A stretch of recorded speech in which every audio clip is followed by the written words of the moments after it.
No one expected the enemy to come from underground. With large black eyes and mandibles that could rip the throat out of a full-grown elephant, we had no choice but to panic. Our panic, our fear, is what drives us to fight after all. So, that's what we did. Fought. We brought the fight to them before they could bring it to us. We found their dens, their homes, and we did what we do best. We destroyed them. At first, we thought we made a huge mistake. They just kept coming. One den would be destroyed and 3 more would pop up in its place, but we kept fighting.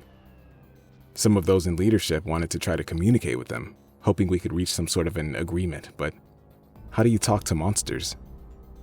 Other talking heads prevailed and convinced enough of us to support their side.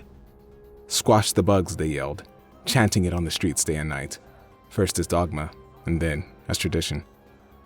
It took 3 years until we finally changed the tides. A group of scientists locked away in the Arctic somewhere discovered a way to destroy their queens, and, well, the rest is history. Just not the history we had hoped for. You see, we never expected the enemy to come from underground, and it turns out they didn't.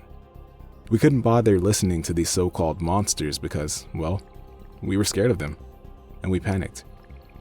We didn't know that deep within their dens, among their corpses, we would find endless carvings, mathematics, scientific formulas, knowledge, half destroyed that would have propelled humanity into the cosmos.